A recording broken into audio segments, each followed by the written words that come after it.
25 de marzo de 2009. Eran poco antes de las 9 de la mañana en una mañana tranquila a lo largo de Hot Springs Drive. Mitchell llegó en su camioneta, estacionó junto a la acera y se bajó al llegar a la puerta principal. Llamó una vez y luego otra. Silencio. Ninguna respuesta. Algo se sentía extraño. Confiando en su instinto, Mitchell se movió hacia el costado de la casa, dirigiéndose al patio trasero. Fue entonces cuando lo vio. El vidrio hecho añicos.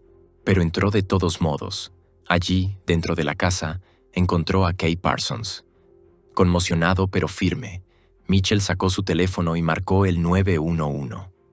La llamada se realizó exactamente a las 8:47 de la mañana. En cuestión de minutos, los agentes de la oficina del sheriff del condado de Columbia llegaron a la escena. Una ambulancia no tardó en llegar. Los equipos de emergencia trabajaron con rapidez y eficiencia, asegurando el área, evaluando la situación y haciendo todo lo posible por estabilizar a Kay antes de trasladarla al hospital. Pero, a pesar de sus mejores esfuerzos, ya se había perdido un tiempo precioso. Queridos espectadores, en este canal descubrirán las historias de crímenes más impactantes, reales y estremecedoras. Si no quieren perderse ningún caso, suscríbanse ahora y no olviden dejar su me gusta. Su apoyo nos ayuda a seguir contando la verdad. Laverne Kay Parsons llegó al mundo en febrero de 1968, nacida en las tranquilas y unidas comunidades de Pensilvania. Creció rodeada de las colinas onduladas y los fríos inviernos de Laurel Highlands, un lugar donde todos parecían conocer los nombres de los demás y donde los partidos de fútbol de la escuela secundaria podían convertir a desconocidos en amigos para toda la vida. Fue allí donde conoció a David, el chico que se convertiría en su mejor amigo, su primer amor y finalmente su esposo. No eran solo una pareja de secundaria, eran la pareja de secundaria. Ese tipo de amor juvenil que hacía sonreír a los profesores y que los amigos envidiaban en silencio.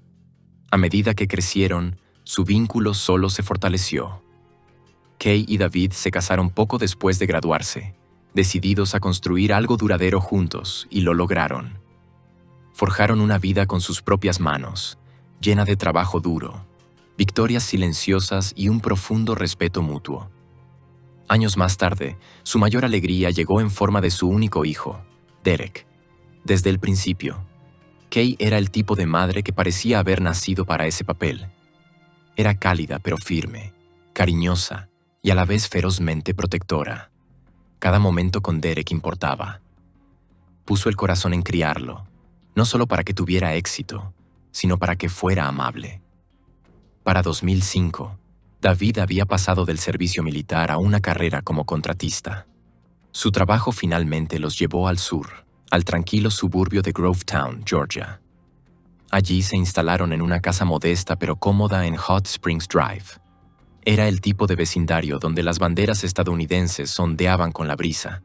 Los niños jugaban baloncesto en las entradas de las casas y los vecinos compartían herramientas de jardinería sin pensarlo dos veces. Para Kay era un nuevo comienzo y lo abrazó con los brazos abiertos. A los 41 años, no era el tipo de mujer que se quedaba sentada mientras la vida pasaba. Rápidamente encontró trabajo en una clínica local de fisioterapia, donde ayudaba a los pacientes a recuperarse de cirugías, lesiones y accidentes. Sus compañeros la describían como confiable, discretamente competente y profundamente compasiva. Tenía esa rara cualidad de hacer que la gente se sintiera vista, comprendida y respetada. Su energía no era ruidosa, era constante, reconfortante. Y aunque nunca buscó los reflectores, a menudo era quien mantenía todo unido detrás de escena. Pero si realmente querías ver el corazón de Kay Parsons, solo tenías que asistir a uno de los juegos de la liga infantil de Derek. Siempre estaba allí, sentada en las gradas, con una hielera a sus pies y una sonrisa alentadora lista para cada jugador, no solo para el suyo. Organizaba los refrigerios del equipo, coordinaba los viajes compartidos y animaba más fuerte que nadie, incluso cuando el equipo perdía por 10 carreras. Para muchos niños del vecindario se volvió una segunda madre. Y para Derek, ella era simplemente todo. Para 2009, Derek tenía 12 años, crecía rápido y comenzaba a explorar su independencia, pero seguía siendo muy cercano a sus padres. Kay y David se aseguraban de que su hijo tuviera todas las oportunidades posibles. Lecciones de carácter, no solo de académicos. Y en Grovetown, la familia realmente había florecido. Su hogar se había convertido en un centro de actividad comunitaria. Los vecinos se reunían con frecuencia para parrilladas de fin de semana, partidos de tenis improvisados y fiestas de cumpleaños donde las listas de invitados abarcaban varias calles. Una familia en particular, los vecinos de al lado, se había vuelto especialmente cercana a ellos. Sus hijos jugaban juntos, compartían cenas, festivos e incluso vacaciones. Para los demás, todo parecía perfecto. Pero las historias de crímenes reales a menudo comienzan con cosas que parecen perfectas.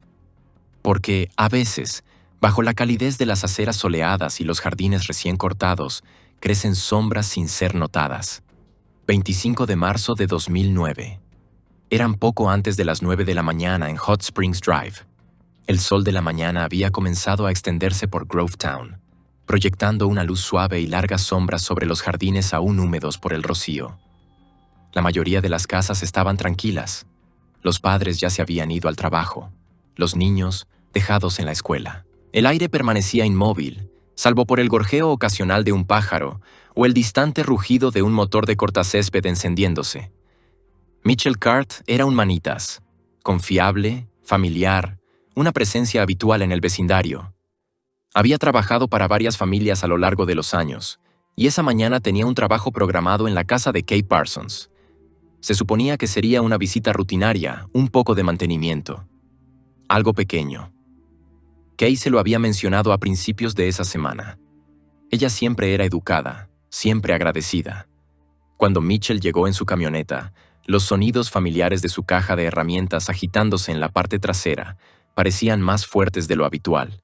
En la quietud, estacionó, bajó y ajustó su gorra antes de caminar por el camino hacia la puerta principal.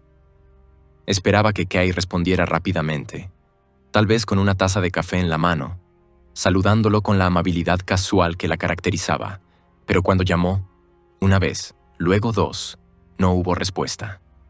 Esperó, cambiando de peso de un pie al otro. Nada de pasos dentro, nada de ruido de televisión, solo silencio. Miró su reloj. Eran las 8:45 de la mañana. Kay había dejado a Derek en la escuela más temprano, así que debía estar en casa. Quizás estaba en la ducha o en el patio trasero. Algo no se sentía del todo bien. Caminó hacia el costado de la casa en dirección al patio trasero, y fue entonces cuando lo vio. Vidrio roto de la puerta corrediza trasera, brillando bajo la luz del sol. Crujió bajo sus botas cuando dio pasos cautelosos hacia el patio. Dentro, la cocina se veía mal. Una silla volcada, un cajón abierto. Su ritmo cardíaco se aceleró. Llamó. «Hola, Kay», pero solo obtuvo silencio. Lo que lo impulsó después, instinto, preocupación o temor, es difícil de decir. Pero entró. La sala estaba desordenada. Almohadas en el suelo, una mesa ligeramente movida. Avanzó por el espacio hasta que notó la puerta del garaje. La abrió.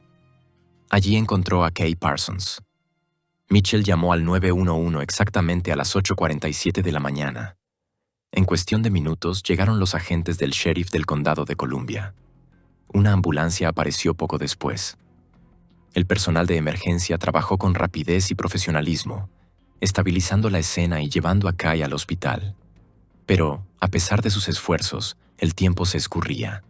Lo que comenzó como un miércoles cualquiera, se transformó en algo completamente distinto, algo mucho más escalofriante. Y pronto, la comunidad empezó a comprender una verdad inquietante. Esto no había sido un robo aleatorio. No era un allanamiento que salió mal ni un accidente. Era otra cosa. Alguien la había estado esperando. Alguien que conocía su horario, que sabía cuándo estaría sola. No fue solo frío, fue calculado. Los detectives actuaron rápido para asegurar la casa, rodeándola con cinta amarilla de escena del crimen. Las cámaras destellaron. Se colocaron marcadores de evidencia alrededor del vidrio roto y los muebles desordenados, Los vecinos se reunieron en pequeños grupos, susurrando ansiosos, con los ojos abiertos de incredulidad. ¿Cómo podía pasar algo así aquí? Pero cuanto más profundizaban los investigadores, más inquietante se volvía el panorama. El sargento del personal del sheriff, Jimmy Edmonds, permaneció en la entrada del número 718 de Hot Springs Drive, con los brazos cruzados y los ojos escaneando la escena caótica ante él. En sus 2 décadas con la oficina del sheriff del condado de Columbia, había visto todo tipo de disputas domésticas y robos, pero algo en este caso le tocaba un nervio sensible. Más tarde, en una entrevista tranquila, admitiría que este caso se sentía diferente. No tenía la aleatoriedad de un robo fallido ni los signos obvios de un acto impulsivo. Esto se sentía personal, intencional, como si alguien hubiera llegado no solo para llevarse algo, sino para enviar un mensaje. La pregunta era, ¿a quién? ¿Y por qué? La primera teoría que los investigadores barajaron fue la más predecible. El marido lo hizo. Los cónyuges suelen ser los primeros en caer bajo sospecha. Y, en algunos casos, con razón. Sin embargo, David Parsons tenía una coartada sólida.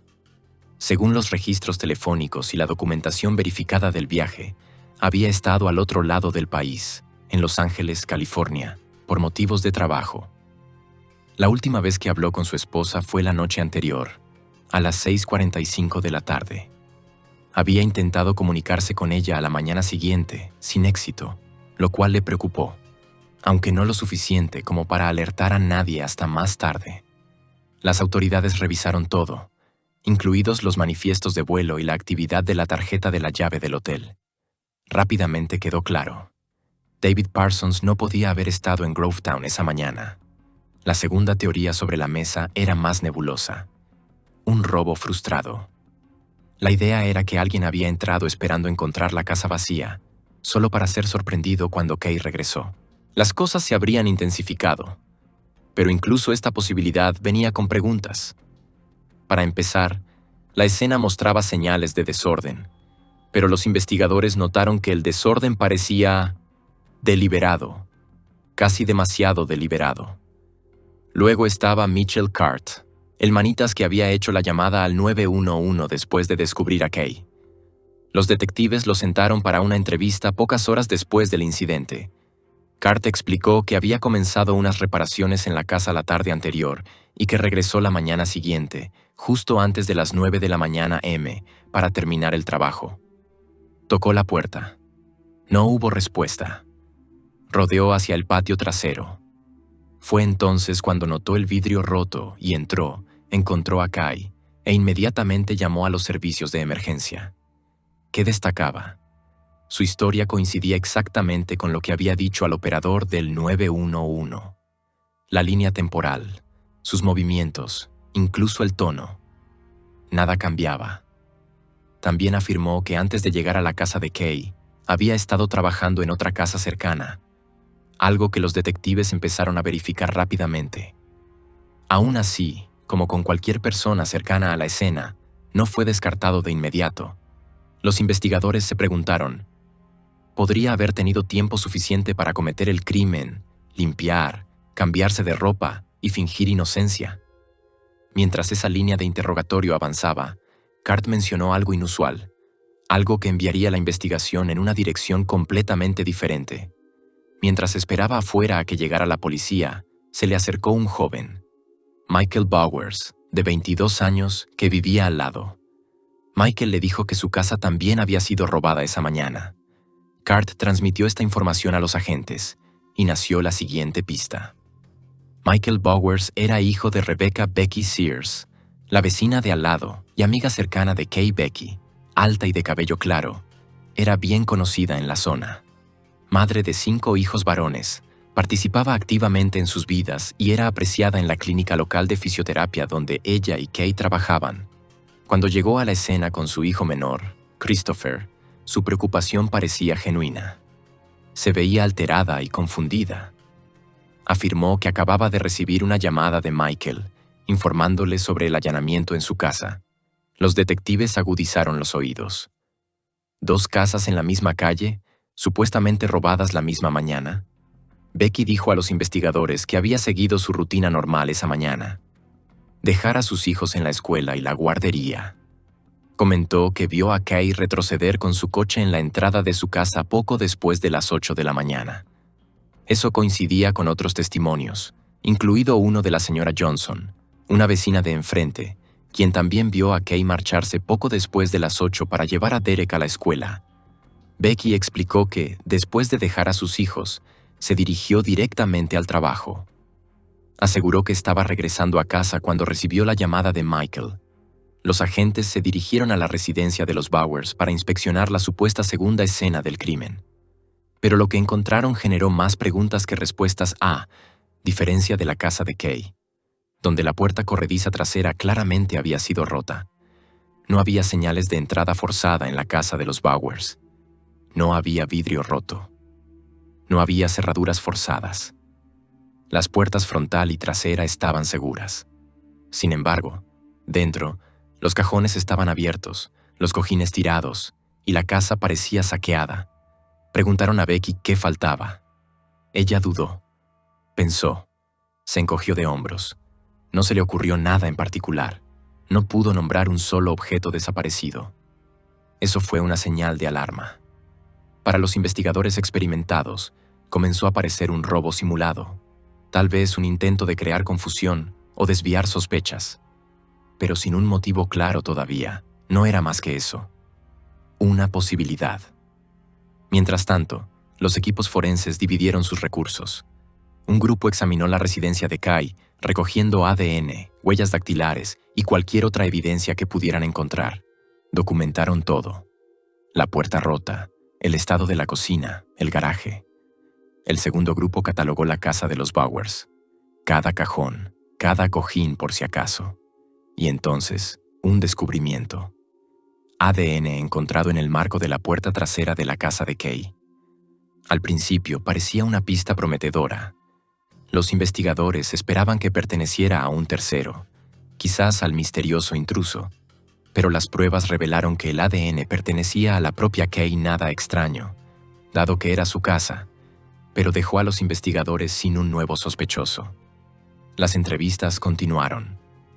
El señor Carter, 2 casas más allá, dijo a los agentes que la calle había estado tranquila toda la mañana. No había visto coches extraños, ni figuras desconocidas merodeando, ni disturbios. Otro vecino confirmó que Kay había regresado justo después de las 8 de la mañana m, pero no vio nada más relevante. En cuanto a Michael Bowers, cooperó con la policía, pero parecía inseguro de lo que exactamente había sucedido.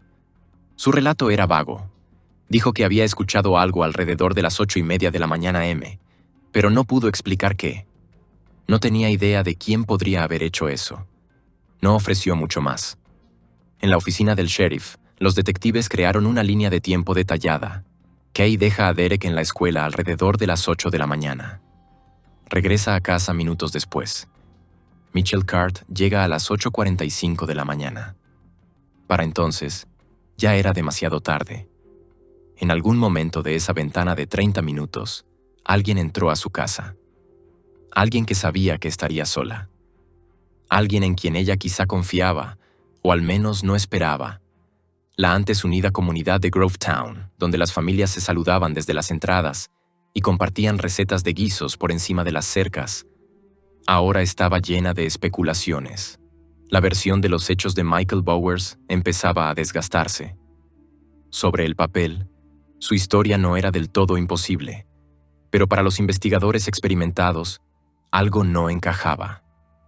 Cuando alguien descubre que su casa ha sido robada, el primer instinto casi siempre es el mismo: llamar a la policía. Pero Michael no lo hizo. En su lugar, llamó a su madre, Rebecca, Becky Sears. Eso levantó sospechas, así que los detectives decidieron llevar a Michael para un interrogatorio formal. No lo esposaron, no estaba arrestado, pero querían profundizar más. Michael ya tenía algunos problemas previos con la ley. Infracciones menores, pero suficiente para mostrar que no siempre había evitado los problemas. Aún así, no era conocido como violento, solo descuidado, desenfocado. Dijo a la policía que había salido de casa temprano esa mañana y había ido a la casa de un amigo para pasar el rato. Ese amigo, afirmó, era Anthony, otro joven local con un pasado complicado. Michael dijo que se quedó en la casa de Anthony hasta después de que su madre se fue para llevar a sus hermanos menores. Después de eso, volvió caminando a su casa y, al llegar, notó el desorden y llamó a su madre. Pero los detectives tenían una teoría, una que sugería que Michael no solo había encontrado algo malo, sino que había estado en la casa de Kay Parsons esa mañana antes de que llegara el manitas. Había evidencia física que no podía ignorarse. La puerta trasera de la casa de Kay había sido destrozada hacia adentro. Fragmentos de vidrio rotos esparcidos tanto en el patio como en el piso de la cocina. Los investigadores pidieron a Michael que se quitara los zapatos, solo para estar seguros. Fue entonces cuando lo vieron. Un pequeño y afilado fragmento de vidrio incrustado en la suela de su zapato izquierdo. Lo recogieron, lo sellaron en una bolsa de evidencia y lo enviaron rápidamente al laboratorio. La pregunta ahora era, ¿coincidía ese fragmento con el vidrio específico de la puerta trasera de Kay? Si coincidía, la coartada de Michael quedaría seriamente comprometida. Aún así, Michael insistió en que no tenía nada que ver con lo sucedido. Señaló de nuevo a Anthony, confiado en que su amigo podía confirmar su paradero. Anthony fue llevado poco después y cuestionado extensamente. A pesar de sus propios problemas anteriores con la ley, Anthony se mostró tranquilo y cooperativo. Dijo que Michael había estado en su casa esa mañana y que se fue alrededor de las 8:30 de la mañana m. Aquí fue donde la línea de tiempo comenzó a ajustarse.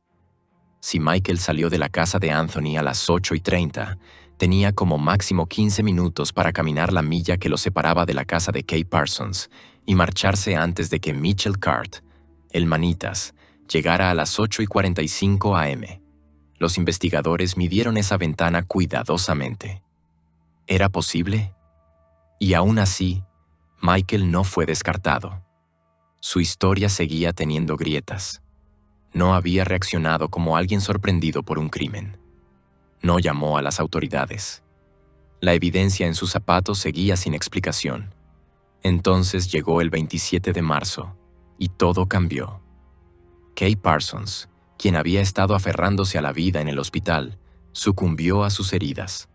El caso pasó oficialmente de ser una investigación por agresión a una de homicidio. La gravedad, que ya era alta, se disparó aún más. Ahora se trataba de justicia por una vida arrebatada. Esa misma tarde, un giro inesperado llevó el caso en una nueva dirección. Becky Sears, compañera de trabajo, amiga y vecina de Kay, apareció tambaleándose en su lugar de trabajo en Augusta, visiblemente alterada. Afirmó que un hombre había salido de entre los arbustos y le había exigido dinero. Según ella, escuchó lo que sonó como un disparo. Dijo que no vio a dónde fue ni pudo describirlo con claridad. La policía del condado de Richmond respondió rápidamente. Recorrió la zona y buscó pruebas, pero no había casquillos, no había huellas, no había testigos, nada que indicara que realmente había ocurrido un tiroteo o una confrontación. Solo estaba la palabra de Becky, y eso, también, empezaba a parecer sospechoso. Entonces, llegó la llamada que abriría el caso de par en par. Un recluso de la cárcel del condado, Jerry Jacobs, se puso en contacto con las autoridades. Jerry no era un preso cualquiera. Era el hermano de Becky Sears. Detenido por cargos no relacionados, Jerry dijo que tenía información sobre el caso que no podía esperar. Los agentes se sentaron con él, y lo que reveló cambió completamente el enfoque de la investigación. Según Jerry, Becky había estado involucrada en una relación amorosa prolongada con David Parsons, el esposo de Kay. No un romance breve, sino un enredo de meses que había estado hirviendo en silencio detrás de puertas cerradas. Jerry dijo a los detectives que Becky incluso se le había acercado en un momento y le preguntó si conocía a alguien que pudiera hacer que Kay desapareciera. En ese momento, él lo ignoró. Pero después de enterarse del crimen, ya no pudo ignorar cómo las piezas del rompecabezas encajaban. También reveló algo más. Kay había descubierto la aventura. La revelación pintaba un motivo completamente distinto. Ya no se trataba de un robo o de una vecina celosa. Esto era potencialmente sobre celos, traición y un plan calculado. Los detectives mostraron a Jerry parte de la evidencia recuperada de la escena del crimen, incluida una fotografía de la herramienta que se creía que había sido utilizada en la agresión. Sin dudarlo, Jerry identificó el martillo como uno que había visto antes en la casa de Becky. Cuando se le preguntó si Becky podría haber actuado sola, Jerry dudó. Dijo que era posible, pero poco probable. Creía que Becky había tenido ayuda. Y sospechaba que su hijo menor, Christopher Bowers, había estado involucrado. A diferencia de su relación con Michael, Becky siempre había favorecido a Christopher. Le compraba regalos, motocicletas, una camioneta. Incluso le ayudó a alquilar una casa. Era el hijo de oro, y Jerry creía que Christopher habría hecho cualquier cosa para proteger a su madre, o para complacerla. Con esta nueva información, los investigadores dirigieron su atención a David Parsons. Lo llevaron para una entrevista formal, y bajo el peso de las pruebas y la presión, admitió la aventura. Afirmó que había comenzado el verano anterior. Desde afuera, todo había parecido tan normal: barbacoa en el patio, partidos de tenis. Pero a veces, los secretos más peligrosos crecen a simple vista, escondidos bajo la comodidad de la familiaridad. Eso era exactamente lo que los detectives empezaban a comprender mientras profundizaban en la enmarañada red de relaciones. En el centro de la tormenta emocional estaba Rebecca, Becky Sears, la amiga de toda la vida de Kay, su compañera de trabajo y su vecina. Y fue a través de ella que los investigadores comenzaron a armar una narrativa mucho más oscura. Según lo que descubrieron los detectives, todo comenzó con algo tan casual como los juegos de tenis de fin de semana. Becky fue directa con David Parsons, el esposo de Kay. Al principio, pudo haber parecido un coqueteo inofensivo, pero con el tiempo las cosas se intensificaron. Eventualmente, David cayó en la tentación. Más tarde, dijo a los investigadores que Kay había descubierto la aventura. La pareja tuvo conversaciones serias, y David afirmó que terminó las cosas con Becky poco después de que la verdad saliera a la luz. Dijo que estaba comprometido a reparar el matrimonio, que quería seguir adelante con Kay, e incluso mudarse a un nuevo vecindario donde pudieran empezar de nuevo. Pero los detectives tenían sus dudas. Algo en el comportamiento de David no terminaba de encajar. Era cooperativo, pero reservado. Cuanto más profunda se volvía la interrogación, más grietas aparecían en su historia. Finalmente, bajo presión, David admitió que no había sido completamente honesto. Confesó que él y Becky habían hablado por teléfono la noche antes del ataque. No había sido simplemente un chequeo rápido. Fue una llamada nocturna, cargada de emoción. Hablaron sobre sus sentimientos, sus frustraciones y, según David, la conversación dejó claro que la aventura no había terminado. No realmente. Aunque David había estado a más de 2,000 millas de distancia en California cuando ocurrió el crimen, los investigadores no podían descartar la posibilidad de que hubiera estado involucrado de alguna otra manera. Una coartada física no era lo mismo que una moral. Los que podían aportar más respuestas, y posiblemente la verdad, eran ahora claramente Becky y su hijo, Christopher Bowers. Los detectives decidieron volver a revisar y ampliar su alcance. Recorrieron de nuevo el vecindario, profundizando en lo que la gente había visto, oído o notado en las últimas semanas. Lo que escucharon fue inquietante. La suegra de Becky, la señora Sears, dijo a los investigadores que Becky había cambiado recientemente. Se había vuelto retraída, irritable y, en sus palabras, obsesionada con David. Otra amiga, Lisa, compañera de trabajo de la clínica de fisioterapia, mencionó que Becky y Kay habían sido inseparables hasta hace poco. Incluso se habían inscrito juntas en Weight Watchers. Pero luego, Kay se distanció. Abruptamente. Lisa había supuesto que era estrés por el trabajo o por responsabilidades familiares. Ahora, con todo lo ocurrido, ya no estaba tan segura. El esposo de Becky, Tony Sears, estuvo notablemente ausente durante toda la investigación. Aún desplegado en el extranjero, no estuvo presente para ninguno de los sucesos caóticos. Eso dejó a Becky como la jefa de facto del hogar, al menos en términos de influencia, y la influencia, al parecer, la tenía de sobra sobre sus hijos, especialmente sobre Christopher. Christopher Bowers, de 19 años en ese entonces, vivía cerca y no tenía una coartada clara para la mañana del crimen. Cuando los agentes llamaron a su puerta, habló apenas. Respuestas cortas y secas. Nada de cooperación. Mientras tanto, Michael, el hijo cuyos zapatos habían sido examinados en busca de fragmentos de vidrio, estaba siendo lentamente exculpado. Las pruebas forenses mostraron que la diminuta astilla de vidrio en su suela no coincidía con el tipo de vidrio de la puerta trasera de Kay. Eso hizo que la atención se desplazara, rápidamente, hacia Becky y Christopher. El punto de inflexión llegó cuando Becky finalmente accedió a sentarse para una entrevista formal. Al principio, estaba a la defensiva, pero una vez que los detectives mencionaron la aventura, algo cambió. Su tono se suavizó. Comenzó a llorar.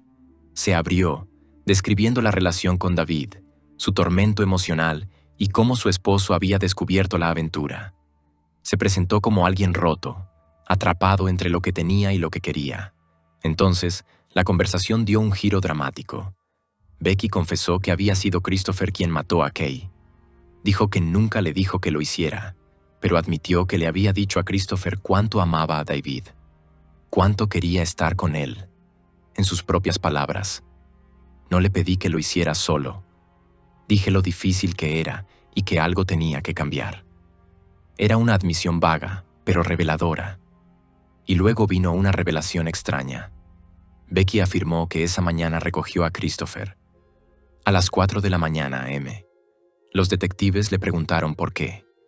¿Por qué tan temprano? ¿Cuál era el plan? No pudo darles una respuesta clara. Solo dijo que él quería venir, que ella no sabía lo que él iba a hacer. Unas horas después, Christopher la llamó. «Ven a recogerme», le dijo. Ella condujo hasta él. Lo recogió. Le preguntó qué había pasado. «Todo resuelto», respondió él. Poco después de eso, Michael llamó para informar del supuesto allanamiento en su casa. Becky y Christopher regresaron justo a tiempo para mostrarse sorprendidos. Los investigadores determinaron posteriormente que el regreso de Michael había sido una coincidencia. Él no tuvo nada que ver con el crimen y fue finalmente exonerado. Pero Becky y Christopher, ellos estaban en el centro de todo. A medida que los detectives presionaban más, Becky admitió algo más. Que el supuesto tiroteo en su lugar de trabajo había sido simulado. Una distracción. Un intento de confundir a la policía y enturbiar la cronología. Algo que hiciera a los investigadores considerar otras posibilidades y retrasar lo inevitable. Ahora, la evidencia apuntaba claramente a una conclusión escalofriante. Christopher Bowers cometió el ataque, pero Becky Sears lo orquestó. Ambos fueron arrestados y formalmente acusados de asesinato. Y a los ojos de la ley, sus roles se trataron como iguales. Según la teoría de la responsabilidad penal, una persona que planea o facilita un crimen puede ser tan culpable como quien lo comete. Christopher no era un criminal experimentado. Nació en 1990 y fue criado en su mayoría por Becky, después de que su primer matrimonio se desmoronara. Era el segundo de sus 5 hijos. Michael, el mayor, tenía 22 años en ese momento. Christopher le siguió. Luego 3 hermanos menores, todos del matrimonio actual de Becky con Tony Sears. Para los vecinos, Christopher siempre había sido algo misterioso. Callado, leal. Un hijo de mamá, decían algunos. Siempre ansioso por complacer a Becky. Siempre haciendo trabajos ocasionales para ella, llevándola a lugares, ayudando con las tareas domésticas.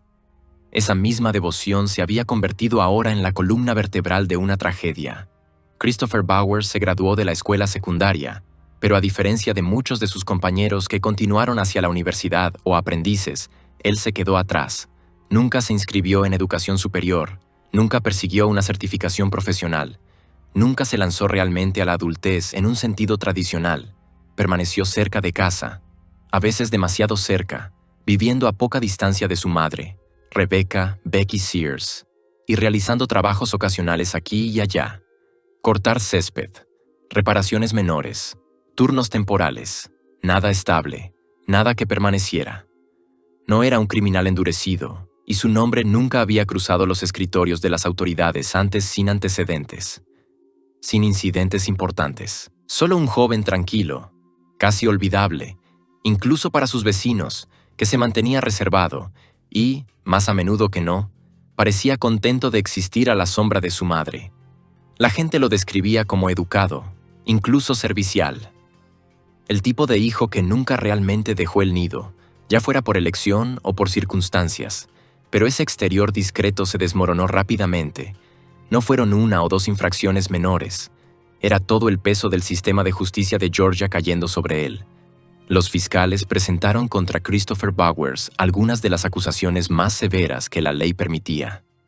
En la cima de la lista, asesinato con malicia, la forma más grave de homicidio en el estado de Georgia, con la posibilidad de cadena perpetua sin libertad condicional, o incluso peor. A esto se sumaron asesinato en comisión de un delito, felony murder, asalto agravado, robo y posesión de un arma durante la comisión de un delito. Y había evidencia. Un bate de béisbol, no cualquier bate, sino uno que luego se confirmó que tenía las huellas dactilares de Christopher. Además, el ADN encontrado en los zapatos de Christopher coincidía con el de Kay Parsons, estableciendo un vínculo forense entre él y la escena del crimen. Luego, llegó el verdadero punto de inflexión. Alguien del propio círculo social de Christopher se presentó. Este testigo, cuya identidad ha permanecido sellada por razones de seguridad, dijo a los investigadores que en los días posteriores a la muerte de Kay, Christopher había hecho un comentario perturbador. Una fanfarronada, en realidad, que había resuelto algo grande para su madre. No era una confesión directa, pero se acercaba. Lo suficientemente cerca como para despertar un serio interés de los detectives, quienes ya lo estaban vigilando de cerca. Christopher fue llevado nuevamente. En la sala de interrogatorios estaba callado, desapegado. No pidió un abogado. Simplemente miraba la mesa durante largos periodos, sin decir nada. Pero a medida que pasaban las horas y la presión aumentaba, el 3 de abril, para ser exactos, finalmente rompió su silencio. Lo que vino después no fue una confesión completa, pero fue suficiente para cambiarlo todo. Admitió que había estado en la casa de Kay Parsons esa mañana. Dijo que nunca se suponía que llegara tan lejos, que no tenía intención de que alguien resultara gravemente herido. No odiaba a Kay. Había crecido a su lado. Sus familias eran cercanas. La llamaba Miss Kay cuando era niño. Compartían comidas, cuidaban a los hijos del otro, se prestaban azúcar y rastrillos. Pero esto no se trataba de Kay. Esto se trataba de Becky. Se trataba de su aventura con David Parsons y la creencia de que Kay era lo único que se interponía entre Becky y David Parsons. Ya fuera preguntado directamente o implícitamente, la influencia de Becky pesaba mucho en las decisiones de Christopher esa mañana. Dijo a los detectives que entró en la casa de los Parsons después de que Kay regresara de dejar a su hijo, Derek, en la escuela. Pero ahora la investigación había terminado. El juicio se acercaba. 11 de mayo de 2012. Habían pasado más de 3 años desde aquella tranquila mañana de marzo en Grovetown, Georgia, que quedó destrozada para siempre. Ahora, la sala del Tribunal Superior del Condado de Columbia en Evans, Georgia, estaba llena hasta los muros. Los reporteros ocupaban las filas traseras. Amigos de Kay Parsons sostenían pañuelos. Miembros de las familias Sears y Parsons permanecían en un silencio incómodo. Ese era el día en que todo terminaría, o al menos eso esperaban. Becky Sears y Christopher Bowers estaban juntos en el banquillo. Enfrentaban una lista de cargos que podrían haber llevado a la pena de muerte, si los fiscales hubieran decidido perseguirla. Pero en un giro dramático que tomó a muchos por sorpresa, ambos acusados se pusieron de pie y se declararon culpables antes de que el juicio pudiera comenzar en serio. Ningún jurado escucharía los hechos. No habría contrainterrogatorios. No habría testimonios dramáticos de testigos. Solo la simple y definitiva admisión de culpabilidad. La jueza Cheryl Jolly no dudó. Había revisado la evidencia, los informes previos a la sentencia, las mociones legales. La declaración de culpabilidad fue aceptada y la sentencia fue inmediata e intransigente. Cadena perpetua sin posibilidad de libertad condicional por asesinato con malicia. Otra cadena perpetua por robo a mano armada. 20 años adicionales por robo con allanamiento. Todas las sentencias se cumplirían de manera consecutiva, asegurando que ni Becky Sears ni Christopher Bowers volverían a caminar libres jamás. No habría audiencias de libertad condicional. No habría apelaciones que pudieran ofrecer un atisbo de esperanza. Sus futuros quedaron sellados ese día, encerrados con las consecuencias de sus decisiones. Mientras la sala se vaciaba, la atmósfera era pesada. La justicia, en un sentido legal, había sido servida.